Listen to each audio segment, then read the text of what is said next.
So anyway, that's when he turned to me and said, no, 30 drachmas, same as in town.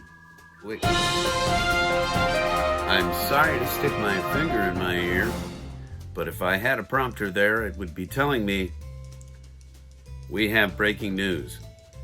All right, we go to our breaking news desk right here in front of me. Folks, I had a breakthrough with the child's toy, an 8-year-old's erector set here. If you haven't seen the trial and tribulation that was trying to get this airplane put together, spoiler alert, it didn't happen on that video, and it's pretty funny to watch me get frustrated. Also, a bit of a lesson for you to watch what my frustration level looks like. When I get frustrated with something, remember, kids, put it up and walk away. Put up your hands and back away slowly, folks. That is not how I got this boo-boo on my finger. I got this from fixing the washing machine this afternoon, but that's another story. You're hearing a lot about my washing machine lately. But anyway, let me transfer you down to the desk here. And let me show you what happened. For those of you who, again, haven't watched that video, let me give you a quick recap. This is a kit called a bolts kit from the company called Meccano. They are also the people who make all sorts of other sort of erector set kind of stuff, and they're distributed here in the United States anyway by Spin Masters. And so I got this in my Christmas stocking from my wife. She thought this would be a cute little thing to build, and they are. Let me just say that they are, now that I have gotten unfrustrated by this thing. But as I said in the video before, you're not going to want to give this to an 8-year-old. Let me show you why. And again, you know, if you've brought your kids up on this stuff, maybe they understand how to use it. I'm just coming at you from the perspective of, you know, the basic American kid. And if you all think about it, you'll admit that I'm correct. Let me just talk to you about this kit. Basically, you're supposed to build this little airplane on the front, and it's super cute, okay? And now that I'm getting it together and I can see it in 3 dimensions, it's really fun, and I want to put the last couple of pieces on it and get it done. When you look at the instructions that they give you, this is all that they give you, is an exploded view of how these things go together. And again, if you're not used to working with an exploded view of the directions on how to put something together or take something apart, this can be a little daunting, honestly. So anyway, I did want to say that now I have gotten this thing to the point where I'm going to put the propeller on it and the wings, and, you know, I'm going to be finished. What that took is to get, amongst other things, to get all 3 of those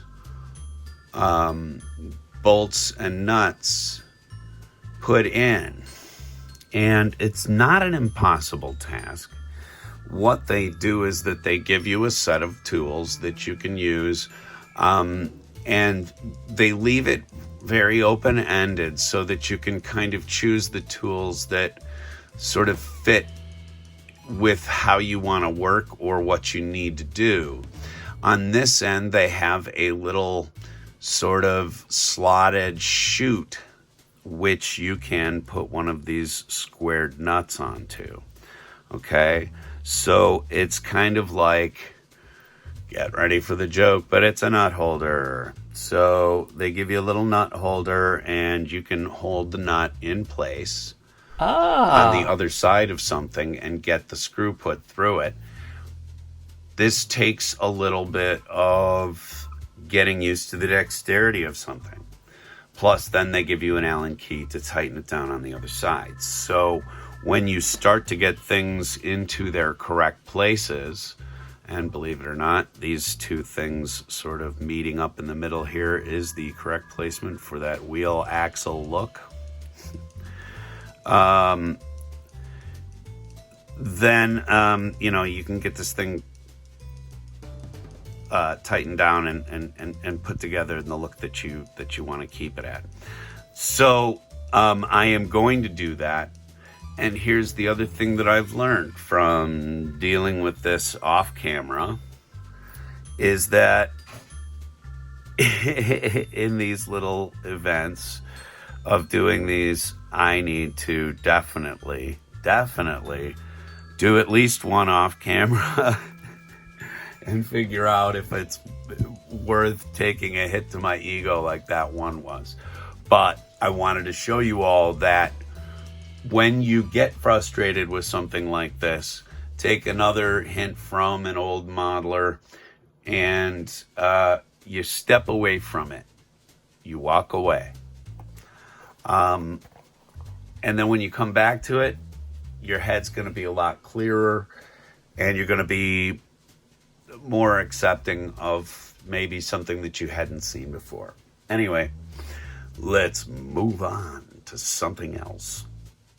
I know I said I would never build another one of those Bolts airplanes on camera, and I'm gonna hold to that. But that doesn't mean I'm done making an ass of myself live for your amusement. All of you folks are therefore invited to watch me very soon. Keep an eye out for a wooden airplane is going to be next. I'm going to build this trifocal model. It is very inexpensive. Apparently the pieces are laser cut and you can't make a problem or a mistake for yourself. And this one says, oh God, it says 14 and up. I may have met my match, dude. Dog's down here thinking, I've got a better chance of putting that together than you do. Well, we'll see. The things we do for you here at the lab so that you can see whether or not you want to do them at home. That's what we have here at our house. We call it stupidity as a spectator sport. Because people do dumb things on YouTube, means you can just kick back and watch them do it. You don't have to load that bicycle on top of the garage anymore and ride it off. No, sir, there's at least a dozen of those dumbasses from a multitude of cultures who've ridden bicycles off of any number of things. You can just stay home and watch it. Don't need to break your leg. As you may or may not know, I'm a pretty huge Black Widow fan. I was a fan of Black Widow before it was cool to be a fan of Black Widow. And I can't say as I was displeased with Scarlett Johansson's performance as Black Widow all of this time. But I've been into the comic book and the comic book character for a lot longer than that. And she's been a guest in most of the comics that I've ever seen. The Widow comics of the 90s I kind of glossed over because I was busy doing other stuff during the 90s. And don't do what I did, kids. Put your money in comic books. But this was a book that was at my used shop. Books that we're done with, we bring back over there. We get store credit, and you're allowed to use like half store credit for their used stuff, or you can use a quarter of your store credit toward new books to be purchased. You use the money that you've got in your pocket to keep the small businesses alive. And so that's what I do all the time. I walk in there to see if they've got anything. This was a hardbound edition of this, so sight unseen, I picked it up. I ended up paying $6. Yeah, $12.50, so I ended up paying $6.25 for this. And it is one of those types of books that comes out when they're about to put out a movie. I have one for Superman where it's Superman versus Zod, and it's like 3 stories, 4 stories, and they cram them into a book and they sell it to you. In this case, the only story in my mind worth a hill of beans is the Perez Macchio run, where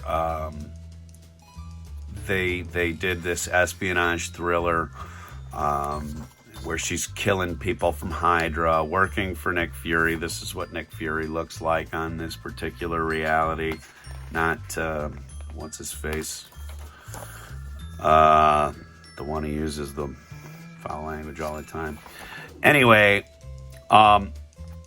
in this, they talk about her early days of being crossed over to S.H.I.E.L.D., working for the Avengers. You have the Red Guardian, which was all basis that they used for the movie. So this has loosely, it has like 3 different stories in it. It has the Perez run, which is really great. And then it's got 2 other stories which appeared later in like sort of pulp magazines. So this one is like entirely in black and white. And it's gritty and stylized. And I don't mind it. It's a pretty good Black Widow story. And, it really, really, really covers up for this one from the 90s, where I'm not sure what they were thinking with the artwork, but this is to quote Abe Simpson, this was the style at the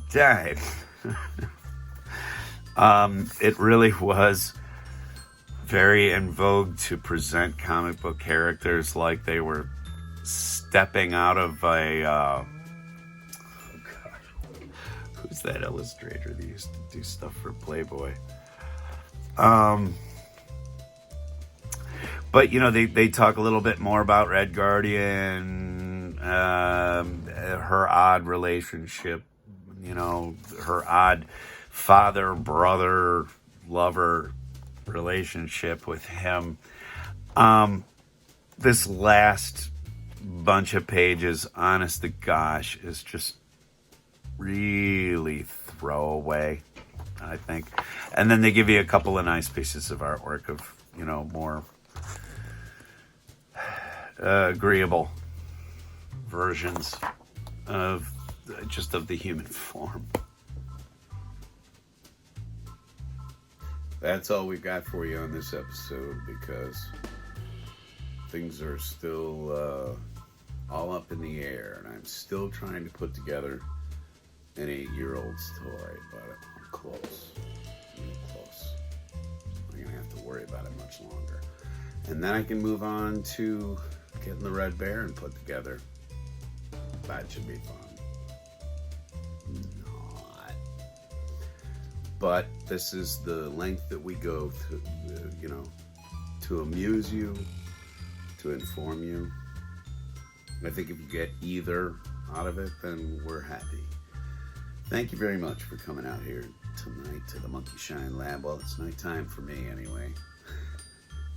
Can you tell it's getting late?